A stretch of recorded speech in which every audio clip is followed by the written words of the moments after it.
ഈ കുളത്തിന്റെ പ്രത്യേകത എന്താണെന്നറിയാം? അതവിടെ വായിച്ചു നോക്കിയാ എങ്ങനെയുണ്ട് മൊത്തത്തിലാ. കുറച്ചെടുത്താ മതി. അവള് ചിലങ്കയിൽ കുങ്കുമായി എന്ന് പറഞ്ഞിട്ടാണ്. എന്നാ ഉപയോഗിക്കണേ.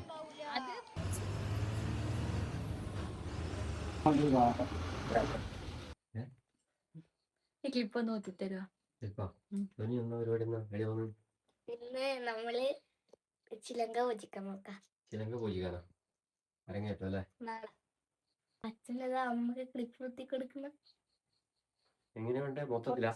കുറച്ചെടുത്താ മതി. അങ്ങനെയല്ല, കുറച്ച് ഇങ്ങനെ കുറച്ചെടുത്തിട്ട് അങ്ങ് കുത്താനാ? ശരി, വൃത്തിക്കെടുക്ക്. മൊത്തത്തിലെടുത്തിട്ടല്ലോ. അല്ല, ചെറിയ ഇതിനകത്ത് കൊണ്ടുവന്ന മുടിയല്ലേ എടുക്കേണ്ടത് നീ അല്ലേ? കുറച്ചെടുക്ക്. കാട്ടും വലിയ ക്ലിപ്പ് കൊണ്ടേ വലുത് വേണ്ട, കുറച്ച്. ഇത്ര മാത്രം. ഇത്രയല്ലേ?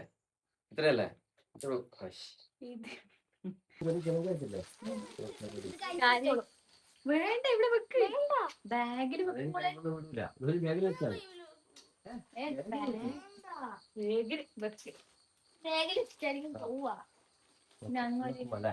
നമ്മളെ വീട്ടിൽ നിന്ന് ഇറങ്ങി കുറച്ച് ഇപ്പുറത്തെ എത്തുമ്പോഴേക്ക് നല്ല മഴ പെയ്ത് കേട്ടാ. അപ്പൊ നമ്മളൊരു ബസ് സ്റ്റോപ്പ് കയറി നിൽക്കാനുള്ളത്. ഇതാണ്ട ബൈക്ക് അടക്കം ബസ് സ്റ്റോപ്പിലാണല്ലേ. അപ്പൊ ഇതാവുമ്പോ നനയില്ലല്ലോ.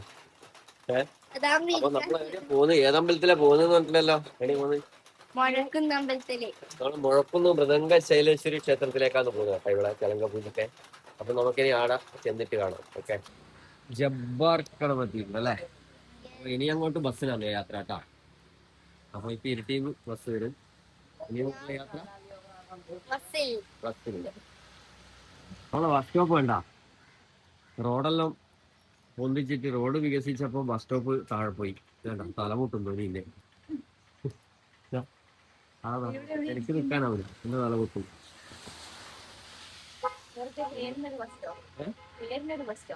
പേരിനല്ല, ഇത് ബസ് സ്റ്റോപ്പ് താഴോട്ട് പോയതാണ്.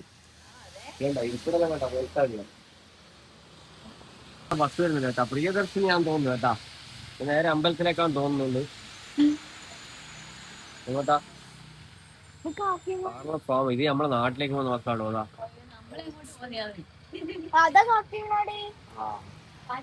അങ്ങോട്ട് പോകുന്നതല്ല. നമുക്ക് ഇനി കാക്കങ്ങാട് ഇറങ്ങാം കേട്ടോ. നമ്മളെ ദീപ റോഡ് വെച്ച് വരുന്നുണ്ട്. ദീപ പോയിട്ട്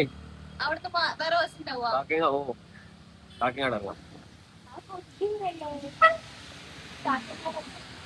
അങ്ങനെ കൊട്ടിയിലേക്ക് ഒന്നും ദീപിയൊന്നും കിട്ടിയിട്ടില്ല. നമുക്ക് പോയി കാക്കങ്ങാട് ഇറങ്ങാം. അവിടെ നിന്ന് അങ്ങോട്ട് വേറെ വഴി പോവാം.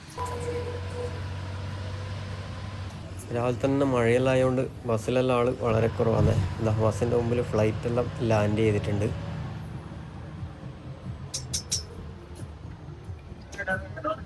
അപ്പോൾ ദീപയിലെ ഡ്രൈവർ നമ്മളെ സുഹൃത്തു കൂടിയായിട്ടുള്ള പ്രതീക്ഷാന്നേ ഉള്ളത്. അത് നമ്മൾ കാക്കങ്ങാട് ടൗൺ എത്തിയിട്ടുണ്ട്. അപ്പോൾ കാക്കങ്ങാട് ടൗണിലെത്തുമ്പോൾ തന്നെ അതാ മുഴക്കുന്നിലേക്ക് വന്ന ബസ്സുണ്ട് ഇവിടെ, പാലാഴി. ഇതിന് പോയി കഴിഞ്ഞാൽ നമുക്ക് മുഴക്കുന്ന് ഇറങ്ങാം. അങ്ങനെ ഡ്രൈവർ നമ്മളെ ജിഷ്ണു ആണെന്നുള്ളത്. അങ്ങനെ നമ്മളിതാ മുഴക്കുന്ന് എത്തിയിട്ടുണ്ട്. ഇതാണ് മുഴക്കുന്ന് ടൗണ്.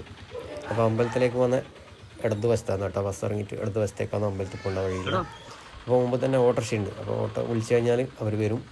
നടന്നിട്ട് പോകേണ്ട ദൂരമേ ഉള്ളൂ കേട്ടോ, 5 മിനിറ്റ് നടക്കേണ്ട ദൂരമേ ഉള്ളൂ. അങ്ങനെ നമ്മൾ ഓട്ടോ വിളിച്ചിട്ടുണ്ട്. ഓട്ടോ കയറി ഇനി നേരെ ക്ഷേത്രത്തിലേക്കാണ്. അങ്ങനെ ഒരു 5 മിനിറ്റ് വേണ്ട, അതിനുള്ളിൽ നമുക്ക് ക്ഷേത്രത്തിന് മുന്നിൽ എത്താൻ പറ്റും. അങ്ങനെ നമ്മൾ അമ്പലം എത്തിയിരിക്കുകയാണ് സുഹൃത്തുക്കളെ.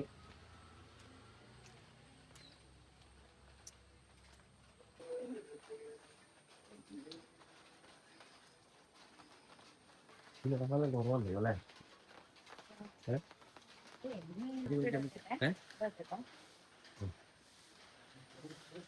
ആദ്യമായിട്ടാണ് പുറത്തിലേക്ക് പോവാ അല്ലേ ധോനി?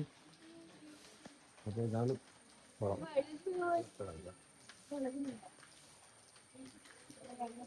ഈ കുളത്തിന്റെ പ്രത്യേകത എന്താണെന്നറിയാം? അതവിടെ വായിച്ചു നോക്കിയ കഥകളിയിലെ സ്ത്രീവേഷ രൂപത്തിൽ ശ്രീ മൃദംഗ ശൈലേശ്വരി ദേവി കോട്ടയത്ത് തമ്പുരാൻ ദർശനം നൽകിയ പുണ്യതീർത്ഥ കുളം ഇത്. ഇതിന് കുറെ ചരിത്രങ്ങളുണ്ട്. നമ്മൾ പഴശ്ശിരാജ സിനിമയിൽ ഈ അമ്പലത്തിന്റെ കുറെ ഭാഗങ്ങൾ ഷൂട്ട് ചെയ്ത് കണ്ടില്ല? നിങ്ങൾ കണ്ടില്ല? ഒരു പാട്ട് സീനാണ് ഈ അമ്പലമാണ്.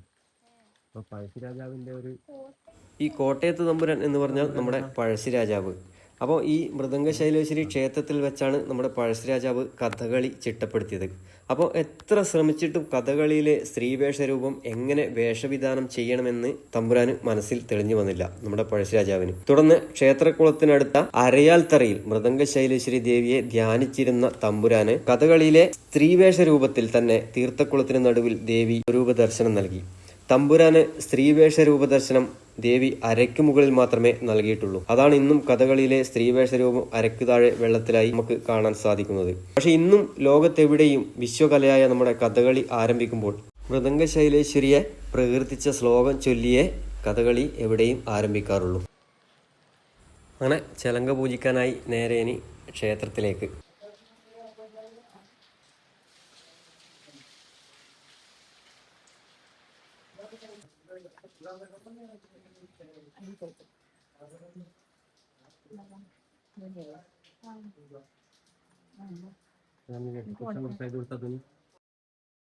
അങ്ങനെ ചിലങ്ക പൂജയെല്ലാം കഴിഞ്ഞല്ലേ ധോനി? അങ്ങനെ കളിയല്ല മോളെ, അങ്ങനെ ഇരുന്നോട്ടത് പോകും. അവള് ചിലങ്കയില് കുങ്കുമായി എന്ന് പറഞ്ഞിട്ടാണ്. അത് പോയിക്കൂടാ, പൂജിച്ചല്ലേ. ഇന്ന് കളിപ്പിക്കൂലേ? അല്ല, അത് ശരിയാവും. ഇന്ന് നമ്മളെ ക്ലാസ്സിൽ പക്കമേളക്കാര് വരും. ഇവര് പക്കമേളക്കാര് നീ ഉറങ്ങൂല ഇന്ന് ഇന്ന് ഉറങ്ങാണ്ടിരിക്കാൻ പറ്റുവാ? നാളെ അവൻ കാത്തിരിക്കണ. ഞാൻ നാളെ അവൻ കാത്തിരിക്കണ.